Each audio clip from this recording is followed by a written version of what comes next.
Bonjour mesdames et messieurs, j'espère que vous allez bien, malgré la série des maladies de l'âme qui est longue, et voilà, qui continue aujourd'hui avec le module 3 sur l'inquiétude. Voilà, comme d'habitude, le plan d'exposé qui se déroulera de la façon suivante. Premièrement, l'introduction, définition de l'origine de l'inquiétude, son objet, sa nature, sa cause principale, son inutilité et sa nocivité, sa gravité. Et alors nous proposerons 5 remèdes pour y pallier. Et enfin la conclusion. Allons-y tout de suite.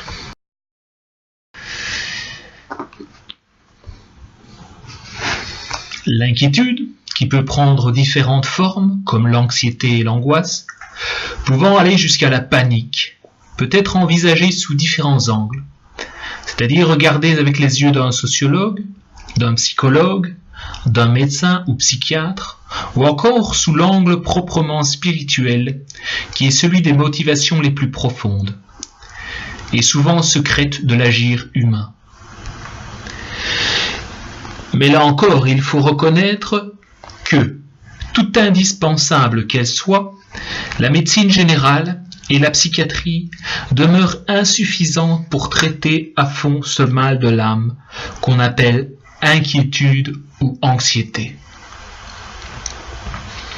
Les médicaments prescrits pour les personnes qui souffrent d'anxiété calment sans doute les émotions, mais parce qu'elles les insensibilisent au lieu de les guérir. Ils font souvent autant et parfois plus de tort que de bien à la santé du malade. Il y a certes des alternatives, des médecines douces faisant appel aux merveilleuses ressources de la nature en nous-mêmes et à l'extérieur de nous-mêmes. Il n'y a pas de doute que les médecines douces, pourvu qu'elles ne soient pas associées à des croyances erronées ou à des pratiques occultes, peuvent faire beaucoup de bien aux personnes anxieuses. Mais il demeure que les meilleurs remèdes naturels sont incapables de guérir l'inquiétude dans sa source la plus profonde, qui est morale et spirituelle. C'est précisément à ce point de vue moral et spirituel qu'il nous appartient d'envisager l'inquiétude. L'inquiétude est une maladie de l'âme qui est particulièrement fréquente. Et aussi longtemps qu'elle n'est pas traitée, cette maladie nuit considérablement à l'acquisition de la maturité morale. Elle l'empêche d'agir dans la maîtrise de soi et s'oppose radicalement au progrès spirituel. Le mal de l'inquiétude, qui est aujourd'hui amplifié par l'instabilité et les désordres de la société actuelle, c'est-à-dire par l'anti-civilisation dans laquelle nous baignons, affecte des millions de personnes. Cette maladie, reliée à la tristesse et à la crainte, peut être certes envisagée sous différents angles, comme nous l'avons déjà dit, mais en raison de ses racines morales, l'approche qu'en font les grands maîtres spirituels est beaucoup plus exhaustive. Les pères des premiers siècles ont porté l'attention sur sa parfaite guérison obtenue par la vertu de l'apathie, qui délivre l'âme de toute inquiétude. Comme dit saint Nil, et la rend semblable au lys parmi les épines. Car l'âme parfaite vit sans souci au milieu de tant de gens inquiets. Parmi les maîtres spirituels qui ont analysé le mal de l'inquiétude, en ont montré les effets pernicieux et en ont indiqué les remèdes nécessaires, se distingue sans contredit saint François de Sales, qui en a traité ex professo au chapitre 5 de sa 4e partie de son introduction à la vie dévote.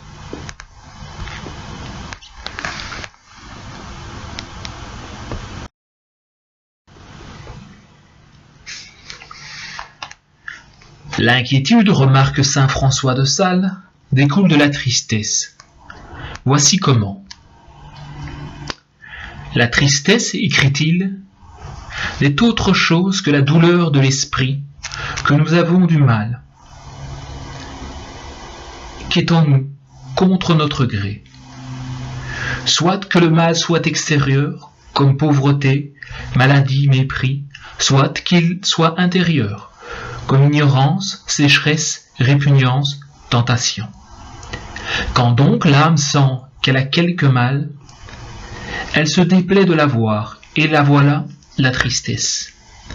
Elle désire d'en être quitte, et d'avoir les moyens de s'en défaire. Et jusqu'ici, elle a raison, car naturellement, chacun désire le bien, et fuit ce qu'il pense être mal. Si l'âme cherche les moyens d'être délivrée de son mal, pour l'amour de Dieu, elle les cherchera avec patience, douceur, humilité, tranquillité, attendant sa délivrance plus de la bonté et providence de Dieu que de la peine, industrie ou diligence.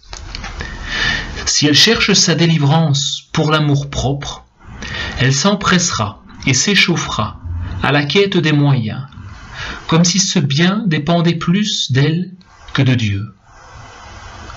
Je ne dis pas qu'elle pense cela, mais je dis qu'elle s'empresse comme si elle le pensait. Que si elle ne rencontre pas soudain ce qu'elle désire, elle entre en de grandes inquiétudes et impatiences, lesquelles, n'ôtant pas le mal précédent, mais au contraire l'empirant, l'âme entre en une angoisse et détresse démesurée, avec une défaillance de courage et de force, telle qu'il lui semble que son mal n'ait plus de remède. Vous voyez donc que la tristesse, laquelle au commencement est juste, engendre l'inquiétude, et l'inquiétude engendre par après un surcroît de tristesse qui est extrêmement dangereux. Ainsi, l'inquiétude se greffe sur la tristesse, sentiment naturel de l'âme, devant un mal qui s'impose à elle, et dont elle désire être délivrée afin de pouvoir se réjouir du bien qu'elle cherche pour s'y épanouir.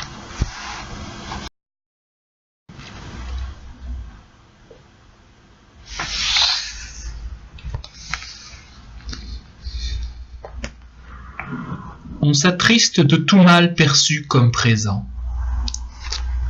Ce mal peut être effectivement présent, mais pas nécessairement. Car, outre d'un mal actuel, on s'attriste souvent d'un mal objectivement passé, qui demeure en quelque sorte présent dans la blessure qu'il a ouverte dans l'âme et qui l'afflige actuellement. La source de tristesse, et par la suite l'inquiétude, peut même être un mal objectivement futur, mais que l'imagination rend présent. Par exemple, les conséquences d'une maladie présente, les conséquences d'une guerre prévue. La dimension future de mots perçus comme présents tient, cela est facile à saisir, une place très importante dans l'inquiétude. Alors, la crainte de manquer de biens nécessaires ou utiles dans l'avenir, ou encore d'être en mesure de surmonter quelques difficultés prévues, nourrit l'inquiétude. Concrètement, dans l'ordre extérieur, nous nous attristons le plus souvent de tout ce qui pourrait porter atteinte à nos biens matériels, à notre santé, à notre réputation, d'où beaucoup d'insécurité et d'anxiété. Dans l'ordre intérieur ou spirituel, nous nous attristons au sujet de nos limites intellectuelles et morales, de nos défauts humiliants, d'épreuves et de tentations que nous avons à surmonter.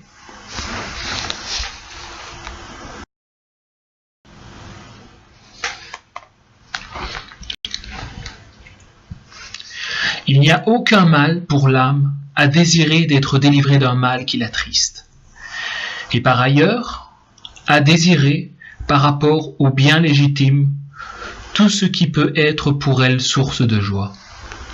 Mais elle prend le chemin d'une tristesse encore plus grande, la tristesse de l'inquiétude, lorsque son désir d'être délivrée du mal ou d'obtenir le bien qu'elle souhaite cesse d'être bien ordonné, c'est-à-dire entièrement soumis à la volonté de Dieu, source première de tout bien et de tout mal qui nous arrive. L'inquiétude naît donc d'un dérèglement radical, bouleversant l'ordre que, en tant que créatures, nous devons respecter et maintenir dans tous nos désirs, d'être délivrés du mal et dans toutes nos attentes et espérances du bien. L'ordre divin qui doit régler nos désirs et que nous devons toujours respecter nous est en fait clairement manifesté par le premier commandement. Tu aimeras le Seigneur ton Dieu de tout ton cœur, de toute ton âme, de toutes tes forces, au désir d'aimer Dieu par-dessus tout, c'est-à-dire au désir qu'avant tout sa sainte volonté s'accomplisse en nous. Doivent se subordonner tous nos autres désirs qui ont trait à notre bonheur naturel. Si tous nos désirs étaient réglés par la soumission aimante et inconditionnelle à la volonté de Dieu, dans laquelle consiste la véritable adoration, il n'y aurait pas de place en notre âme pour la moindre inquiétude. La demande de délivrance du mal ou toute attente de bien qu'elle adresserait à Dieu, comme le souligne saint François de Sales, serait toujours faite dans la patience, la douceur, l'humilité, la tranquillité.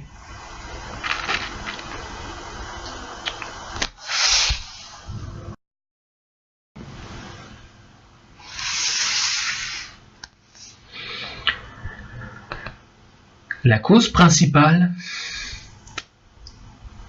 et la plus profonde de l'inquiétude n'est pas d'ordre psychologique, mais bien plutôt d'ordre théologal. On peut être certes prédisposé à l'inquiétude en raison de divers traumatismes ou blessures morales qu'il faut savoir considérer. Il n'en demeure pas moins que la cause la plus profonde de l'inquiétude réside dans l'oubli de la primauté de Dieu et de sa douce providence gouvernant toutes les circonstances de notre vie. L'inquiétude, comme maladie spirituelle, dépend fondamentalement d'un manque de foi concrète en l'amour paternel de Dieu pour nous, qui sommes ses enfants, et aussi de confiance en son infinie miséricorde. Le Christ, Jésus, nous l'a bien dit dans l'Évangile. Si Dieu revêt de la sorte les lys des champs, au point que Salomon lui-même, dans toute sa gloire, n'a pas été vêtu comme l'un d'eux, ces lys, qui sont aujourd'hui et demain seront jetés au feu, ne fera-t-il bien plus pour vous, gens de peu de foi? Ne vous inquiétez donc pas en disant qu'allons-nous manger, qu'allons-nous boire, de quoi allons-nous nous vêtir. Ce sont là des choses dont les païens sont en quête. Or, votre Père céleste sait de quoi vous avez besoin. Cherchez d'abord le royaume de Dieu et sa justice, et tout cela vous sera donné par surcroît. Matthieu chapitre 6, versets 30 à 33. Saint François de Sales décrit l'inquiétude en termes de précipitation et d'ardeur anxieuse, que nous mettons dans la recherche des moyens pour être délivrés du mal, pour sortir d'un embarras ou obtenir un bien quelconque, comme si la réussite en cela dépendait d'abord de notre volonté, avant de dépendre de la volonté toute puissante et toute aimante de Dieu. L'âme s'empresse et s'échauffe à la quête de moyens, écrit-il, comme si cela dépendait plus d'elle que de Dieu. L'inquiétude s'identifie en fait à l'impatience des désirs, jetant dans l'âme une agitation qui trouble avant tout sa relation à Dieu, qui devrait être une relation d'amour et de confiance. D'autre part, en raison de son agitation intérieure, l'âme inquiète ne se possède plus, les soucis qu'elle se fait peuvent en arriver à la vider entièrement de son énergie et à la faire prendre des décisions et agir d'une façon tout à fait déraisonnable.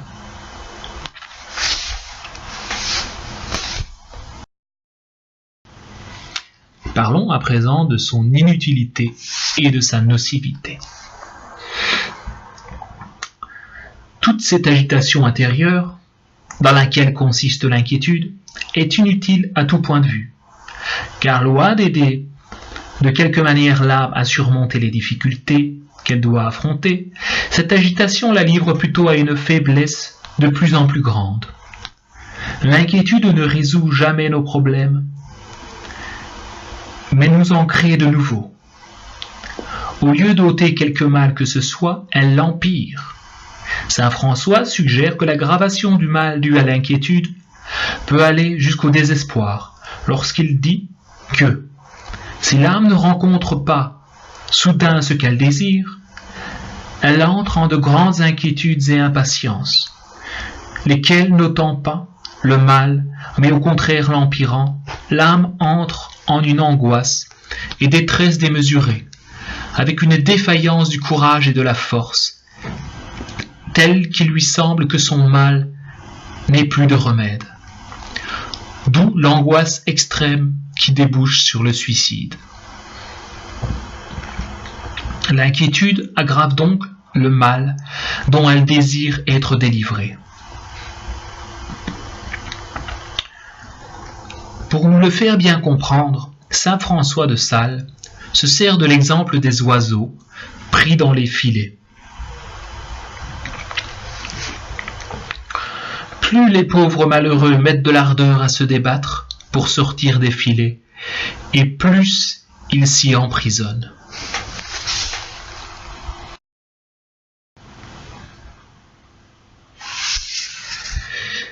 La gravité du mal de l'inquiétude. L'inquiétude n'est pas seulement une réaction émotive, inutile et nuisible, à l'âme et au corps, mais elle est surtout une maladie spirituelle, particulièrement grave, parce qu'elle s'attaque à la structure organique de l'âme, à toutes ses facultés et vertus, qu'elle prive de leur force vitale. L'inquiétude agit comme un dangereux ennemi intérieur qui met l'âme en complet désarroi, car elle crée dans l'âme une sorte de sédition interne qui ouvre la porte à tous ses ennemis. C'est en comparant les effets de l'inquiétude à ceux d'une guerre civile, ruinant un pays, avant toute attaque extérieure, que saint François de Sales montre la gravité de ce mal spirituel. L'inquiétude, pense-t-il, est le plus grand mal qui arrive en l'âme, excepté le péché. Car comme les séditions et troubles intérieurs d'une république la ruinent entièrement et l'empêchent qu'elle ne puisse résister à l'étranger, ainsi notre cœur, étant troublé et inquiété en soi-même, perd la force de maintenir les vertus qu'il avait acquises, et par conséquent le moyen de résister aux tentations de l'ennemi, lequel fait alors toutes sortes d'efforts pour pécher, comme l'on dit en eau trouble.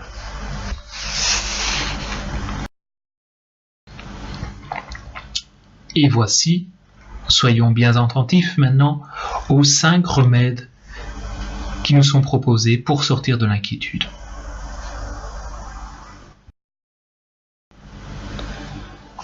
Premièrement, calmer son esprit. Il importe avant tout, pour guérir cette maladie, de calmer d'abord notre esprit. En effet, si avant de nous lancer dans la poursuite des moyens pour être délivrés d'un mal, ou obtenir un bien, nous ne faisons pas attention à notre état d'âme agité, nous n'aboutirons à rien, sinon qu'à augmenter notre agitation intérieure. C'est bien le premier conseil que nous donne saint François de Sales aux âmes inquiètes.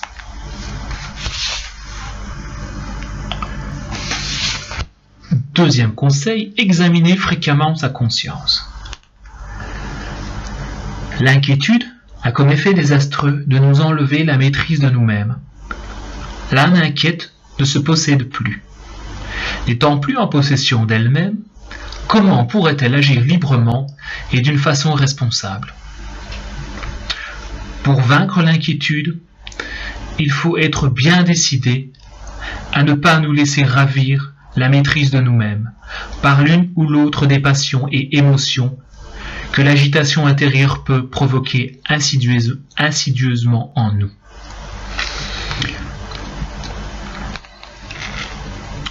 Cela requiert une grande vigilance sur tout ce qui se passe à l'intérieur de notre âme.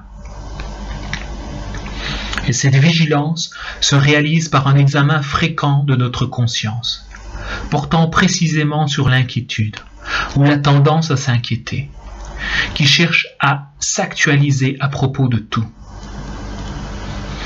Dans l'examen fréquent que nous devons faire de l'état actuel de notre âme, nous devons nous demander si nous sommes en ce moment en possession de nous-mêmes.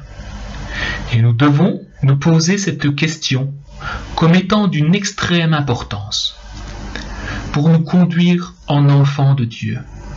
C'est pourquoi nous devons nous examiner, non pas en nous comparant à qui que ce soit, meilleur ou pire que nous-mêmes, mais uniquement devant Dieu. Ce n'est qu'en rentrant souvent en nous-mêmes, dans la lumière de Dieu et de sa volonté sur nous, que nous pourrons prendre le recul nécessaire pour ne pas perdre notre liberté intérieure en face des événements extérieurs, aussi inquiétants qu'ils nous puissent paraître. L'examen fréquent de notre état d'âme, fait devant Dieu, est le deuxième remède indiqué par saint François de Sales pour guérir du mal de l'inquiétude.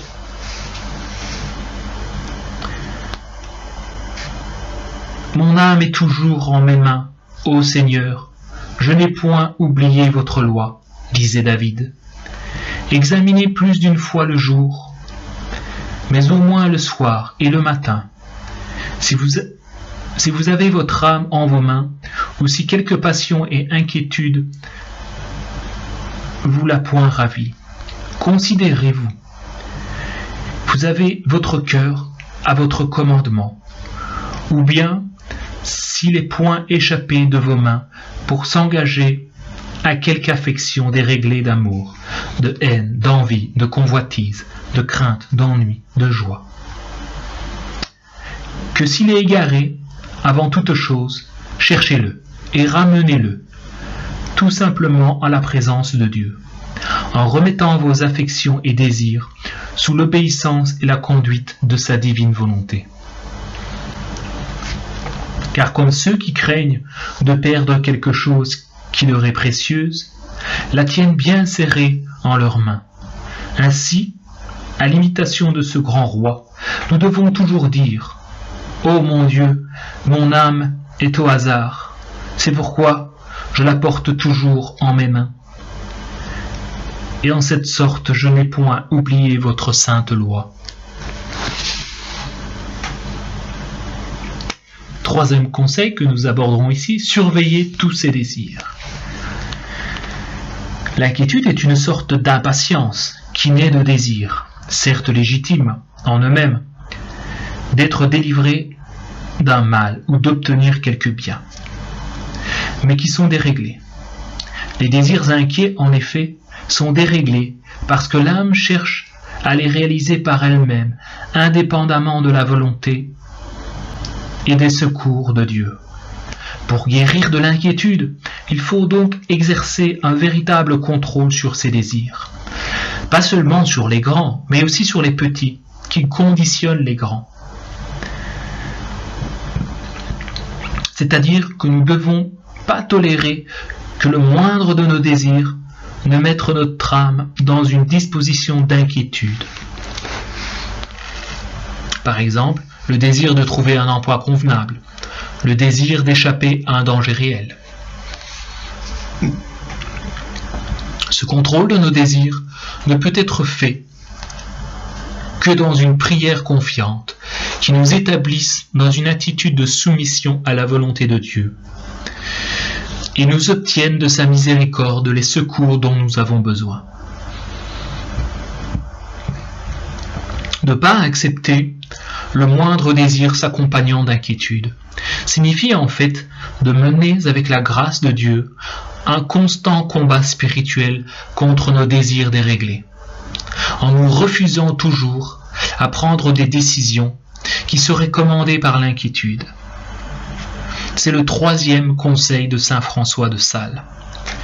Ne permettez pas à vos désirs, pour petits qu'ils soient et de petite importance, qu'ils vous inquiètent, car après les petits, les grands et plus importants trouverez votre cœur plus disposé aux troubles et dérèglements.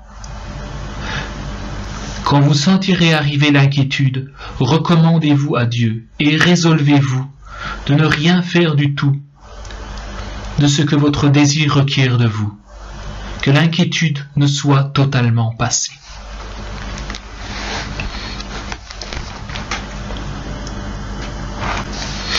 Quatrièmement, tempérer ses désirs en faisant appel à la raison. L'inquiétude entraînant un état d'âme émotif qu'il n'est pas toujours possible de contrôler parfaitement avant d'agir, surtout lorsqu'il faut agir rapidement, il importe, même en situation urgente, de tout faire pour ne pas agir d'après ce qui est déréglé dans nos désirs. Le dérèglement des désirs, nous l'avons vu, dépend fondamentalement de leur manque de référence à Dieu, dans la foi et la confiance, et a pour conséquence de les rendre tout à fait déraisonnables. Car nous sommes ainsi faits que si nous ne demeurons pas soumis à la providence de Dieu, nous perdons la raison dans une plus ou moins large mesure. C'est pourquoi, pour régler nos désirs dans les situations urgentes, il nous faut faire un effort doux et tranquille pour rendre nos désirs vraiment conformes à la raison. Et enfin, dernier conseil, ouvrir son cœur à un guide spirituel. Au remède précédent, saint François de Sales en ajoute un autre, qu'il considère comme le remède des remèdes, de l'inquiétude. Cet excellent remède consiste à ouvrir son cœur à un guide ou confident spirituel, apte à nous comprendre et à nous aider. De son temps, la médecine recourait volontiers à la saignée, comme un remède efficace pour soulager la fièvre, l'épanchement de sang entraînant une baisse de la température. Ouvrir simplement son cœur, inquiet, à un bon conseiller, est sans doute un remède à l'inquiétude, beaucoup plus efficace que le recours à des calmants qui ne feront jamais que geler l'anxiété, sans s'attaquer à ses causes les plus profondes, qui sont d'ordre spirituel. Si vous pouvez découvrir votre inquiétude à celui qui conduit votre âme, ou au moins à quelque confident et dévot ami, ne doutez point que tout aussitôt vous ne soyez apaisé, car la communication des douleurs du cœur fait le même effet en l'âme que la saignée fait au corps de celui qui est en fièvre continue. C'est le remède des remèdes. Aussi le roi Saint-Louis donna cet avis à son fils. Si tu as en ton cœur quelque malaise, dis-le à ton confesseur ou à quelque bonne personne, et ainsi tu pourras ton mal légèrement porter par le réconfort qu'il te donnera.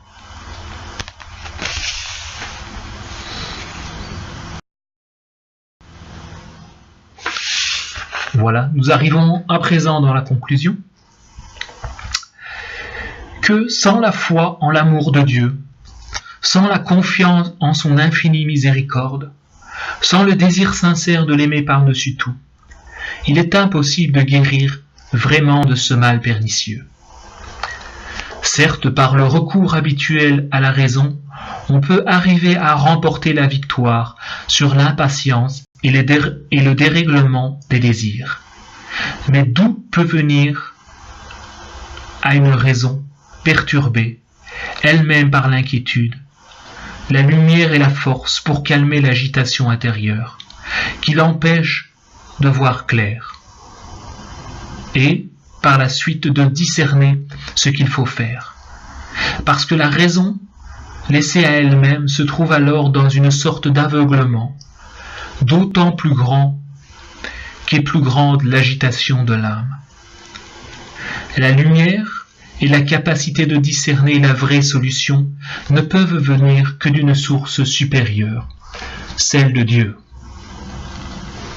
Avant tout, il sera donc nécessaire à la raison d'avouer son incapacité actuelle de se délivrer par elle-même du mal de l'inquiétude qui l'affecte.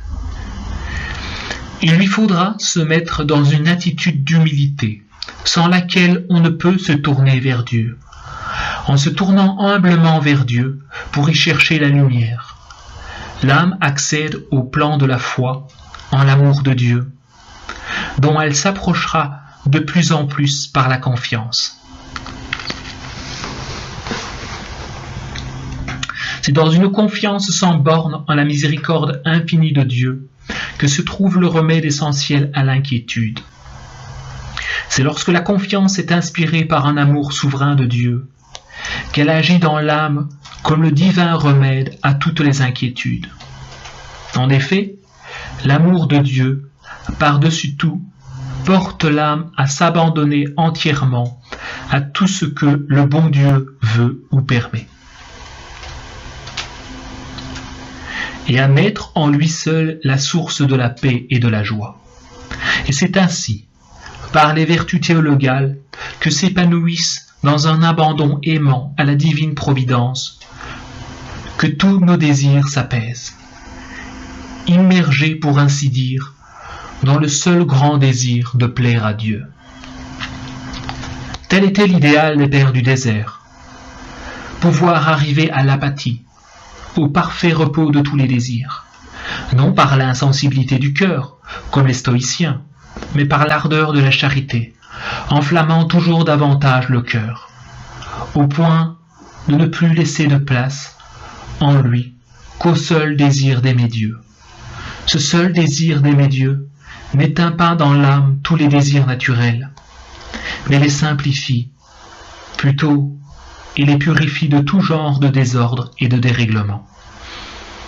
L'âme, simplifiée et purifiée par la charité parfaite, ne s'appuie plus sur ses propres forces et lumières pour réaliser ses désirs légitimes d'être délivrée de maux qui l'affligent, ou encore ses attentes de bien qu'elle souhaite, mais uniquement sur le bon plaisir de Dieu. C'est Dieu qu'elle aime par-dessus tout, et pour lui-même. C'est sa volonté qu'elle cherche avant tout, ne voulant plus que la volonté de Dieu, de manière à conformer toujours la sienne à celle de Dieu. Elle en arrive, comme sainte Thérèse de l'Enfant Jésus, à toujours faire sa propre volonté fondue dans celle de Dieu, et ainsi à être parfaitement libérée de toutes ses inquiétudes.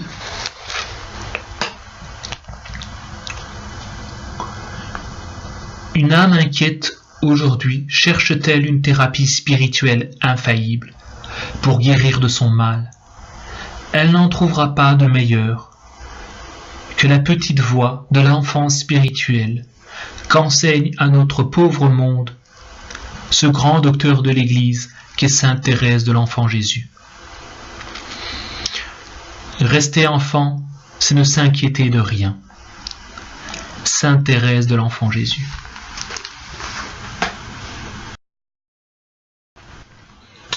Voilà, j'espère que vous avez apprécié ce 3e module.